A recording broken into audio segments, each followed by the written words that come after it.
जय मसीह की।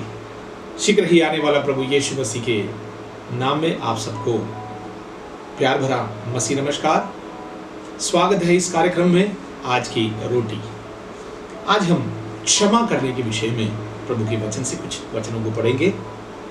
मत्ती के सुसमाचार 6वें अध्याय की 12वीं वाक्य में इस प्रकार लिखा है, और जिस प्रकार हमने अपने अपराधियों को क्षमा किया है वैसे ही तू भी हमारे अपराधों को क्षमा करना। यीशु मसीह के चेले ने एक दिन यीशु से कहा, प्रभु हमें भी प्रार्थना करना सिखा।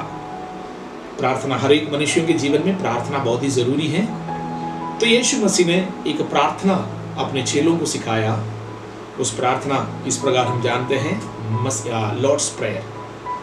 लेकिन उसमें मुख्य 7 बातें हैं। उसमें से एक है, प्रभु ने कहा कि जिस प्रकार हम अपने अपराधियों से क्षमा करते वैसे हमारे भी अपराधों को, पापों को क्षमा करना। इस बात को हम जान जाए, जब तक हम दूसरों के पाप और अपराधों को क्षमा नहीं करेंगे, हमारे पाप क्षमा नहीं होगा, ना हमारा प्रार्थना सुनी जाएगी। एक स्त्री एक दिन मेरे पास प्रार्थना के लिए आया। उनका समस्या यही था कि उनके गले में निरंतर दर्द होता। डॉक्टर से कहता है उनको कोई दिक्कत समस्या नहीं है, लेकिन उसके गले के दर्द नहीं जा रहा। प्रार्थना में मैंने उनसे ये पूछा कि आप निरंतर अपने मुंह से किसी को बुरा भला कहते रहता है, आप निरंतर अपने मुंह से किसी को बुरा भला कहते हैं। उस बहन ने मान लिया कि उनके पड़ोस में दूसरे स्त्री हैं, उनके साथ उनके लड़ाई चलता रहता है। मैंने उससे पूछा कि क्या आप उसे क्षमा कर सकते हो? उन्होंने जो भी बुराई किया होगा, हमें मालूम है हमेशा हम दूसरों के बुराई के विषय में कहता है, दूसरों की कमी के बारे में बातें करता है। इस स्त्री ने कहा कि मैं मर जाऊंगी मगर मैं उसे क्षमा नहीं कर सकती। मैंने उसे कहा कि जब तक आप क्षमा नहीं करेंगे, जब तक आप इस लड़ाई के स्वभाव को नहीं छोड़ेंगे, आपको कोई दवाई, कोई डॉक्टर, कोई मनुष्य सही नहीं कर सकते। ये बहुत कठिन बात है। किसी के पापों को क्षमा करना बहुत कठिन चीज है।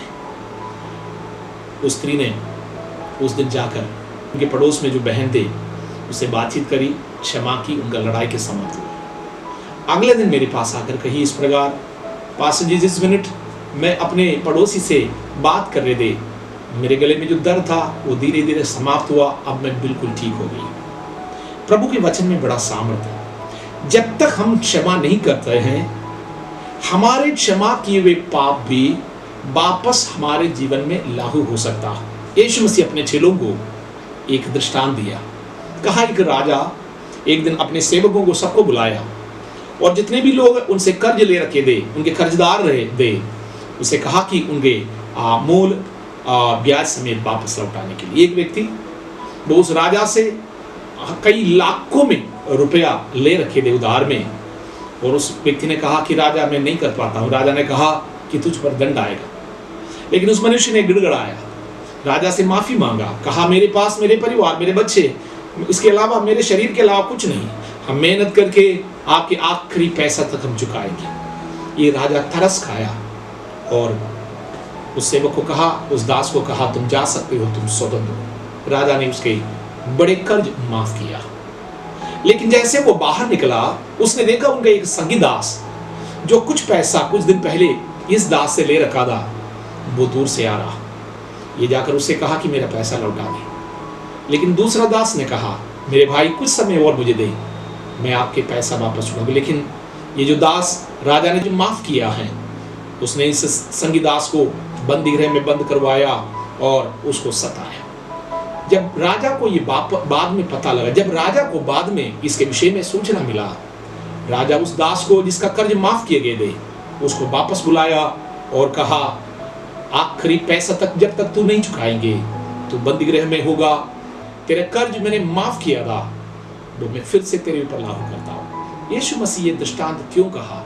इसलिए जब तक हम दूसरों के छोटे पाप नहीं क्षमा करते हैं, हमारे जीवन की जो बड़े बड़े कमियां हैं, पाप है, जिसके विषय में हो सकता है कोई नहीं जानते होंगे, लेकिन हमारा परमेश्वर जानते हैं। उनके स्मरण की पुस्तक में ये सब कुछ लिखा है। एक नया दिन है मेरे प्रियो, एक दिन हम सबको यहाँ से जाना। अनेकों विपत्तियां एक के बाद हम पर आएंगे। कब भूकंप हो जाए, कब अकाल पड़ जाए, कब महामारी आ जाए, कब हमारे जीवन के हर एक परिस्थिति हमारे विरोध में हो जाए, गुस्सा, घृणा, क्रोध, ये सब कहां हम ले जाएंगे? ये सब चीजें कब तक हम पकड़े रखेंगे? हम मानसिक रीति से बीमार पड़ जाएंगे। इसलिए परमेश्वर की वचन है आज के लिए, आपके ये आज की रोटी है आपके लिए, आमीन, क्षमा करे। इसलिए यीशु मसीह ने अपने चेलों को ये प्रार्थना सिखाया, जैसे प्रभु हम अपने अपराधियों से माफ करते हैं, हमारे अपराधों को भी माफ करें। आइए हम प्रार्थना करें। अनुग्रहकारी स्वामी, धन्यवाद और स्तुति करते हैं, हमारे हृदय को खोले परमेश्वर, जिससे कि हम दूसरों के अपराधों को माफ करने पाए। प्रभु जी, इस दिन का जरूरत है। हमारे अनेकों अपराधों के कारण, हमारे कमी के क्यों, हमारे पाप के स्वभावों के कारण प्रभु मनुष्यों पर विपत्ति आया है। हमारा हृदय खोले, जिससे कि हम घुटना टेकने पाए, आपके सन्निधि में क्षमा मांगने पाए, हमारा देश आशीषित देश रहने पाए, हमारे प्रिय लोग आशीष रहने पाए, जिनके पास भोजन नहीं है परमेश्वर, जो कठिनाइयों में से होकर जा रहा है, हम इनके लिए प्रार्थना करते हैं। हमारे पापों को भी माफ करें परमेश्वर, आप करुणामय परमेश्वर, क्योंकि आपने हमारे पाप और अपराधों के लिए दाम चुकाया है। इसलिए आप एकमात्र यीशु मसीहा, आप एकमात्र परमेश्वर है जो हमारे पापों को, अपराधों को क्षमा कर सकते हैं। धन्यवाद हो इस वचन के लिए, आज के इस आत्मीय रोटी के लिए धन्यवाद, यीशु मसीह के नाम से।